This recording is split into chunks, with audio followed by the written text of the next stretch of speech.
नुमित अदु हौखिबना अयुक्की पुंग 6:30 तारे मंगाल मिकअप थोरक्तुना फोन दु पाइरगा येंगलुबदा मिखुबीगी मिस कॉल 9 मुक लेरमी फोन अदु फट पाइखतुना कॉल बैक तोरमी ममाना पाइखलाई लैमा तनिकलब खोंजेलदा इबुंगो खोंजेलु ताबदा मंगाल पखतपना खम थेंगले मंगालना इमा केदोबो यावबगे आई phone लाकपदा जाउद्रे लैमना Ibungo नचंदो ngarang ahing hospital da pukhatle hosi phawba gyan tadana leiri nang amukta lakpa yagadro mangalna ima ai laksage kaidano kari hospital dano habiro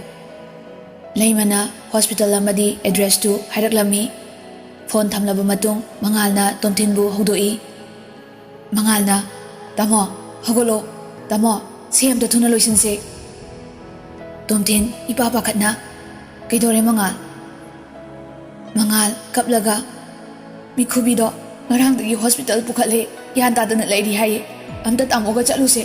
tan bro tamo natraga ai thana chaluro ro tomthinna mangal amta tap thakose ai su chatni kaino nangna tawrido angaw bodongna namita napi tabu makhai ngangi bo mayam du kaino amta tap thakku mangalna tamo kaino ina tawrise ai khangdre khara thubiro chatlase kaido bage अबेमसु मबुंग अनि कबो कबो वारी साबदु ताबदा थोंग थिलाई मंगाल मपीदु तैथोकलगा कागी थोंगदु हांगी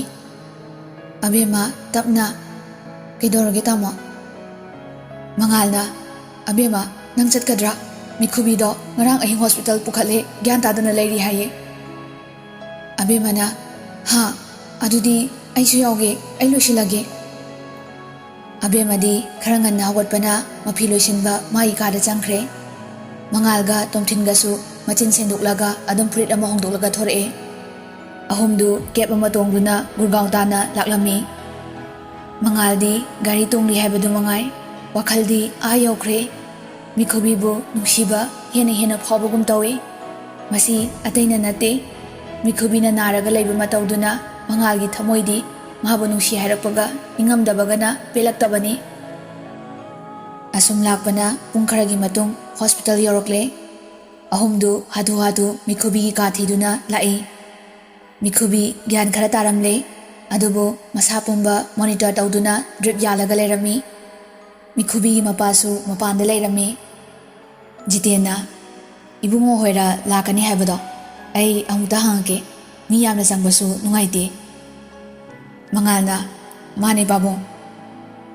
jiten mikhubi gi manakta changai nakanda mama ibe mafamduna lerami jitenna icha thoibe nangi marup sing laine mikhubina mama di yenglaga ima tamo mangal khakta hana changan biro ima su mapanda leibiyo machana hairakpagi matung ina mangal mikhubi gi manakta mathanta changlai aduga thariba tul adu chinsinduna mikhubi gi nakanda phami mangal su mamit ani pirangtana ihore mikhubi su mangal gi maithongdu yengbada du makhangle adubu nungaitaba pomba losilaga tapna hairi mikhubina tamo mangal aina nangbu yamna wahalaba maleko wahaidu tabada thingba ngamdraba mangal gi pirangdi lepa leitana chintarai makutuna mikhubina nungai khiroi haiduna hanjinna tithokjai mangalna ai wadi mikhubi ai wadi makholi thokdana mikhubi su kaple adubu khangbu yaba khangle mikhubina tama nang kai gi kapino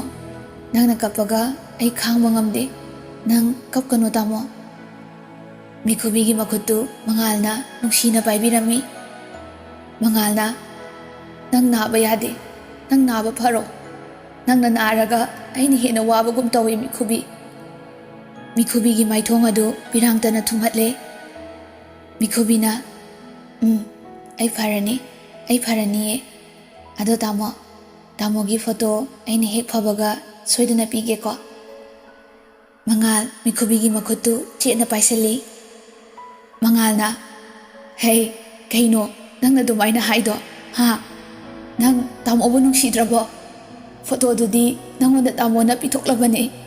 ꯑꯗꯨꯒꯤꯗꯃꯛꯇ ꯅꯪ ꯈꯟꯒꯅꯣ ꯃꯤꯈꯨꯕꯤꯅ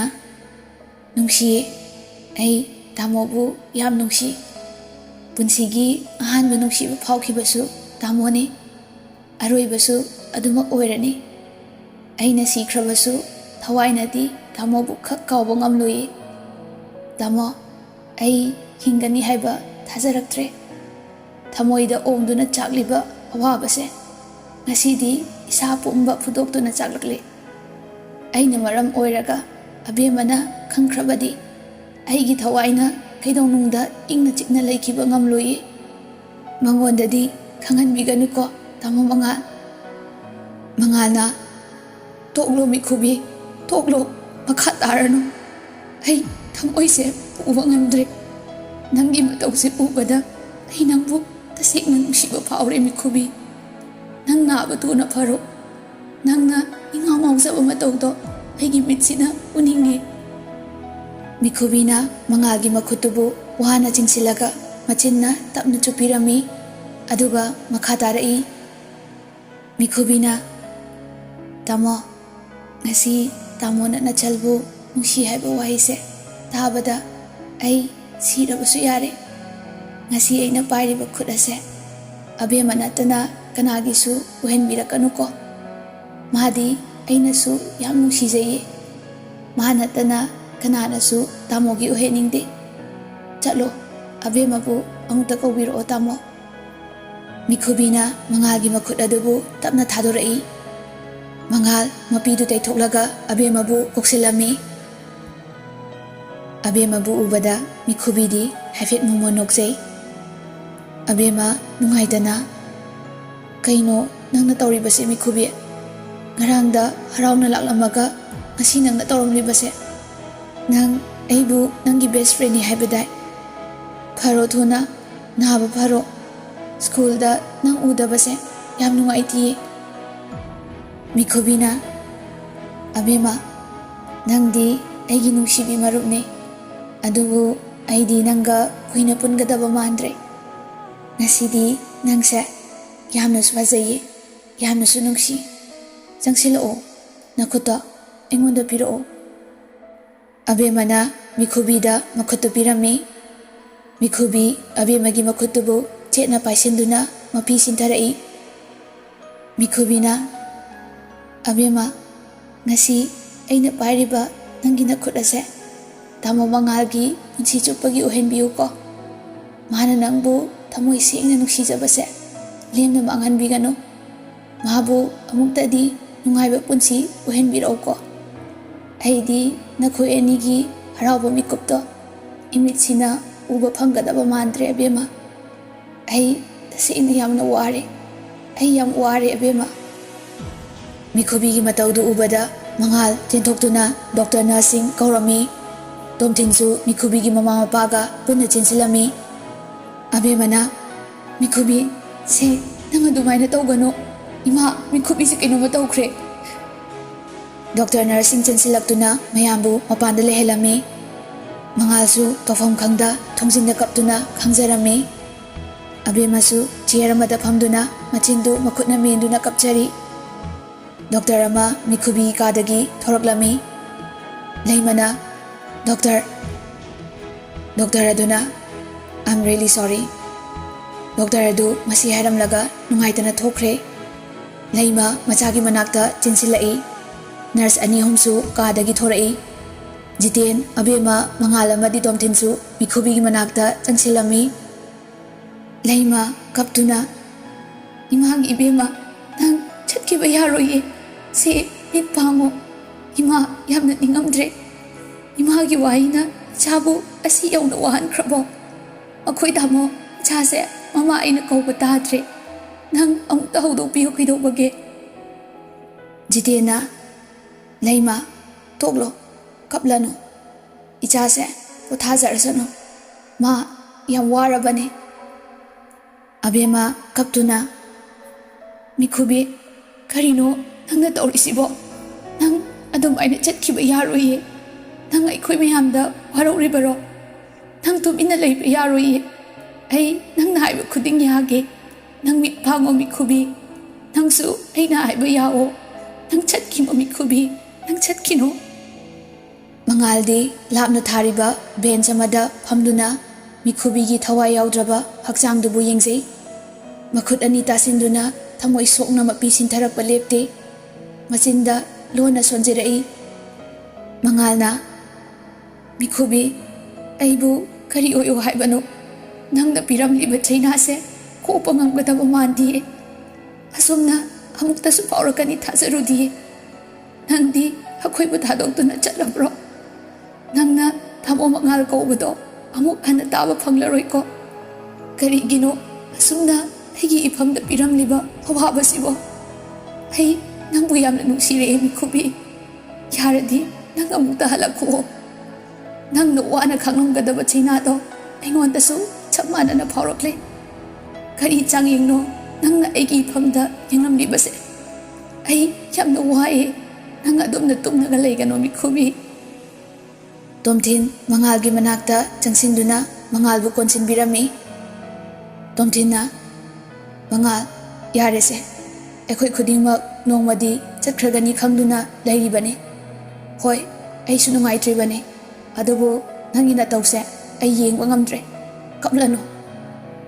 Tanjaduda nurse changakduna makhoi loina mapanda thokina baharai.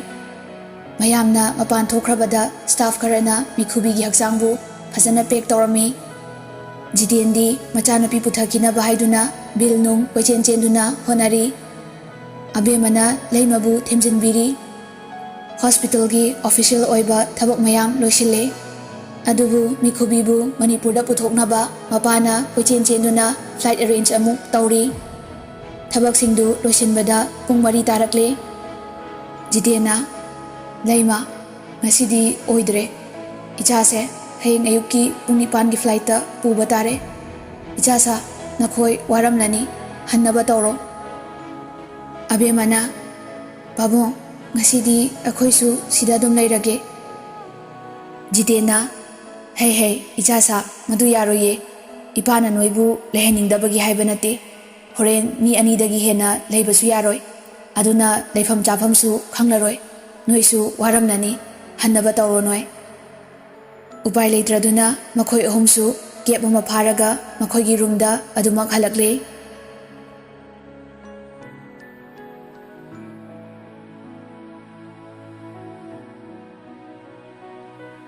Ahumdu moigi room hek yobaga irumai thajaraga Tomthinna cha khara thongnaba tawri. Abemasu mathwai yam nungaitana magi phamungda phamduna mikhubina piramba garidu puthoktuna yenglammi. Abemana mikhubi nangna piramba posak ase ai nangmakni khanduna thamganiye. Nang yam phatte karigino nangna tha khara sida kaoba ngamlaroidaba ningsingba ama ifamda sinaramlibase. Ainadi nangbu ahanba ubu matamda thasakidabani. Adubu nangdi atangba marupni. Mafam kaida thirabasu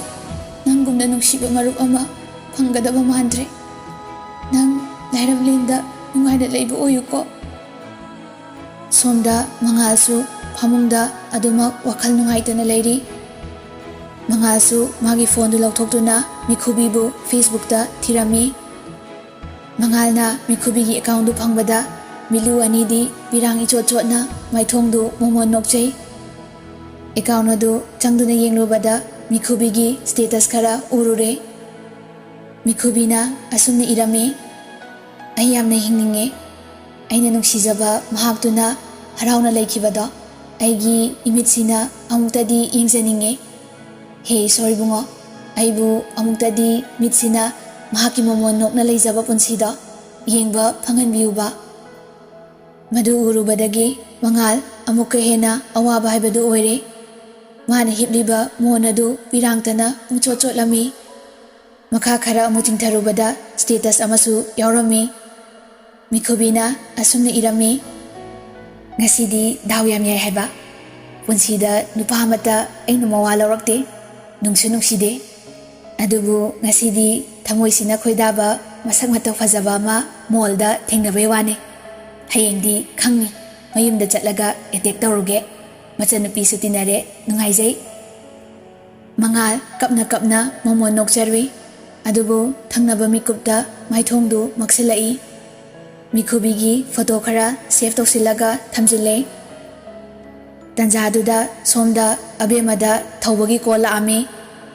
abema mapi te thoklaga phone du paikhatli abemana papa thawbana chai sing charabo noibo abemana chadriye papa tamo chongna thongiye thawbana kaidore abema nakhonga isi siridubo narabo nangbo abemana nadeda papa thawai sum nungai taba ngasidi asi hairaga abemadu amu kaptho ure thawba pakhatna hai kaidoroge ne kapido tamo chaw leitro amta pahelo abema kapna ai kesu tawdi papa thawbana phone du kakthatlaga tomthinda tawrai tomthinna phone du paikhatle hello kaka thawbana ibungo nachanupi kaidorage mana kapido kanana kaidobo yauge amta yengusone tomthinna kaka kesu tawdobane akhoi ngasi college su school su amta chatre akhoi abemagi mamanabi ma ngasi leitre adugi hospital da chatluye thawai nungai tabagi oramgani thawbana ye aidi ipa pakhaluredana kamaina tawdana leikhidrino angangdude tomthinna cancer ni kaka hanadagi narabajane abemagasu luna tinajabane akhoigasu khangnaba angangne thawbana o nungai teda nachaldo khara thenjanbiu ko ai phone amuk tawroige chakado themaga khara pijau nangna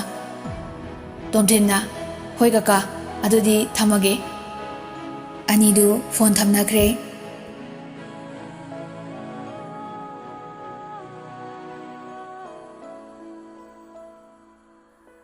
matam magi khongchati lepa leitana adumak chatki asumna sum haukhibana chahi ani haukhre somda Imphal airport ta mapasingdu machabu ngairi thawbana ngantana mayam se hekta ngaireba tomnauna sak fajabi mayam thorok toinina ngairamdena saudoiba thanilna masi angang sina hengang thorok pasima ba doyana tomnaw nangdi angang ioi oheurene ha tomnauna mamo abemana class ama kanjakhibani mawa laude ina haibadi aina bari dairamgani ses wari do saunu he kaka thawbana saude hanuba somda flight manungda mangalna yaudorene tamodi yam nungai na tumi male abemana tumjarasanu yauraga haudopirage mangalna ado mathang Sunday do kaungni ai noida toina lakpado yadre plan semde yadre abemana kauruye nakandagi tomthinna ibungo ibema ani ai tumde ko nakong I tadore abema ikai gumlakum window side ta onthokre tomthinna kari haiba nang akhoida laroi haiba mangalna lakni da tamo tomthinna kumai nungai dori makhe yam langana ko haibi de haini pangladi chei jajare singlagana step by step to kawgano mangalda tamo leisidi wabi de tomthinna mangalda paini yengi flight tu su ngaki matungda Imphal da land tawre somdana tomnauna thora ani thawbana minute manga taradi changkhinida baggage lauthoksin mikup kharagi matungda makhoi humdu thore thanilna icha sing laedana thawbana abema trolley do papa inbirage piro doyana icha na pidi lesabi pharedana udaba kuirabanina saka khangludre tomnauna akhoi abema sidi lekai da saka khangna roi he thanilna adudi akhoi su chatlage nei bai hayeng lang chitla yumda chakpunna chamina khisi loyana hoi adudi akhoi su haidokrage thawba tomthen ꯑꯩꯈꯣꯏ ꯆꯠꯂꯒꯦ ꯇꯣꯝꯊꯤꯟꯅ ꯍꯣꯏ ꯃꯥꯃꯣ ꯑꯍꯨꯝꯗꯨ ꯃꯌꯨꯝ ꯃꯌꯨꯝꯗ ꯌꯧꯅꯔꯛꯂꯦ ꯂꯩꯁꯅꯥꯅ ꯑꯕꯦꯝꯃ ꯇꯣꯝꯊꯤꯟ ꯉꯥꯏꯈꯣ ꯏꯃꯥ ꯃꯩ ꯑꯣꯛꯈꯤꯒꯦ ꯂꯩꯁꯅꯥꯅ ꯈꯕꯔ ꯃꯆꯦꯠ ꯑꯃ ꯃꯩ ꯊꯥꯗꯨꯅ ꯃꯆꯥꯁꯤꯡꯗꯨ ꯑꯣꯛꯄꯤꯔꯝꯃꯤ ꯁꯥꯟꯇꯤꯅ ꯏꯁꯨꯗꯤ ꯂꯩꯁꯥꯕꯤ ꯐꯥꯔꯦꯗꯅ ꯅꯣꯡꯃꯇ ꯁꯨꯇꯤ ꯊꯣꯔꯛꯑꯁꯨ ꯅꯈꯣꯏꯅ ꯂꯣꯏꯔꯒ ꯊꯣꯔꯛꯑꯒꯦꯅ ꯉꯝꯗꯅ ꯍꯦꯛ ꯂꯩꯈꯤꯗꯅ ꯅꯕꯣꯛꯇꯤ ꯀꯌꯥ ꯄꯥꯈꯠꯂꯦ 이슈 ꯇꯣꯝꯊꯤꯟꯁꯨ ꯄꯥꯈꯪ ꯐꯥꯔꯦ ꯅꯨꯡꯉꯥꯏꯔꯦ 이슈ꯁꯤꯡ ꯌꯨꯝꯁꯤꯗ ꯍꯜꯂꯛꯄꯁꯦ ꯑꯕꯦꯝꯃꯒ ꯇꯣꯝꯊꯤꯟꯒꯅ ꯃꯕꯣꯛ ꯑꯃꯗꯤ ꯃꯄꯨꯕꯨ ꯈꯣꯏꯔꯝꯖꯔꯝꯃꯤ ꯔꯥꯝꯙꯣꯟꯅ ꯍꯧꯒꯠꯂꯣ ꯋꯥꯔꯝꯂꯅꯤ ꯆꯥꯛ ꯏꯁꯤꯡ ꯆꯥꯅꯕ ꯇꯧꯔꯨꯔꯣ ꯁꯣꯝꯗ ꯃꯉꯥꯜꯒꯤ ꯌꯨꯝꯗꯁꯨ ꯃꯉꯥꯜ ꯌꯧꯔꯛꯄꯗ ꯄꯨꯝꯂꯥꯡ ꯂꯥꯡꯉꯤ ꯄꯤꯡꯀꯤꯅ ꯇꯥꯃꯣ ꯑꯩꯒꯤ ꯀꯩꯀꯩ ꯂꯩꯔꯛꯀꯦ ꯄꯨꯊꯣꯔꯛꯑꯣ ꯑꯩꯅ ꯍꯥꯏꯕ ꯃꯌꯥꯝꯗꯣ ꯌꯥꯎꯔꯛꯄ ꯅꯠꯇ꯭ꯔꯣ ꯃꯉꯥꯜꯅ ꯌꯥꯎꯔꯛꯑꯦ ꯑꯃꯠꯇ ꯆꯤꯊꯗꯦ ꯏꯆꯜꯒꯤ ꯏꯃꯥ ꯁꯤꯅ ꯏꯃꯥꯒꯤ ꯁꯤꯅ ꯏꯕꯣꯛꯀꯤ ꯁꯤꯅ ꯏꯙꯧꯒꯤꯅꯤ ꯁꯤꯅ ꯄꯥꯕꯨꯡꯒꯤ 이찬ꯒꯤꯗꯤ ꯑꯁꯤꯒꯤ ꯇ꯭ꯔꯣꯂꯤꯁꯤꯗ ꯂꯣꯏ ꯌꯥꯎꯔꯕꯅꯤ ꯄꯤꯡꯀꯤ ꯌꯥꯝ ꯍꯔꯥꯎꯅ ꯊꯦꯡꯀ꯭ꯌꯨ ꯇꯥꯃꯣ ꯂꯥꯏꯖꯅ ꯀꯩꯗꯧꯅ ꯑꯁꯨꯛ ꯌꯥꯝꯕꯁꯤ ꯂꯩꯔꯛꯏꯅꯣ ꯅꯪꯕꯣ ꯃꯉꯥꯜꯅ ꯆꯍꯤ 3 ꯂꯩꯔꯨꯕꯗ ꯉꯁꯤꯈꯛ ꯊꯣꯔꯛꯄꯁꯤꯗ ꯂꯩꯗ꯭ꯔꯗꯤ ꯀꯩꯅꯣ ꯏꯃꯥ ꯑꯁꯤꯁꯨꯕ ꯂꯥꯏꯖꯅ ꯐꯔꯦ 이루 ꯃꯥꯏꯊꯖꯔꯨꯔꯣ ꯆꯥꯛ ꯆꯥꯊꯣꯛꯅꯕ ꯑꯗꯨꯒ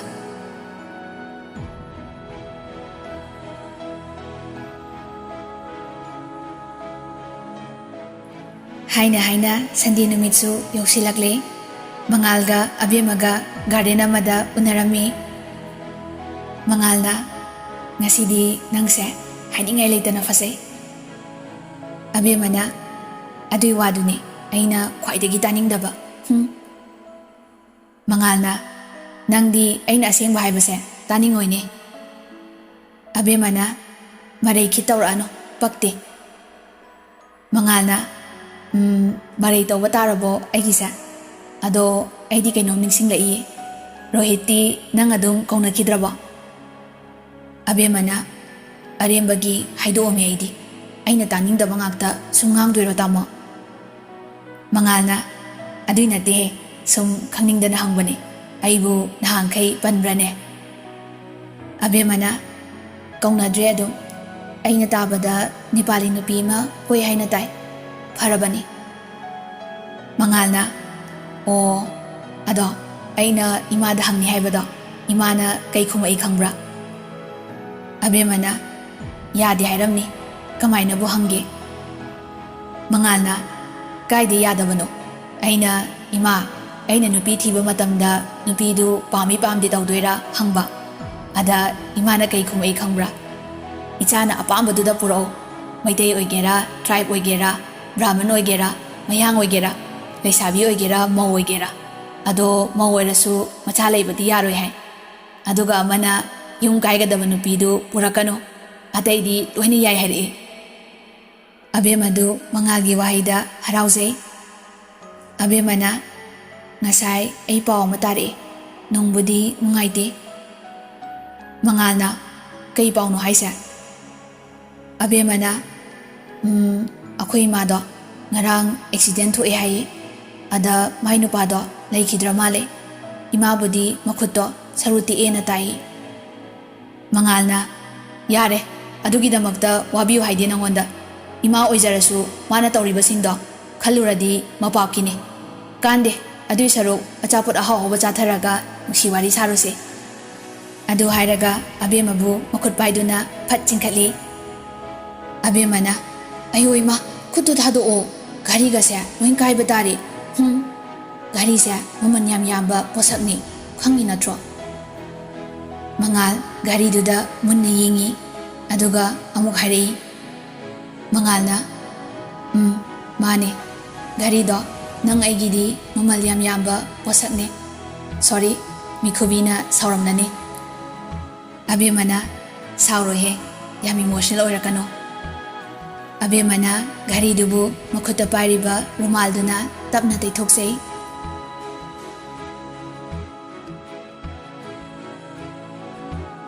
matang asida wari asigi season 2 loisinjare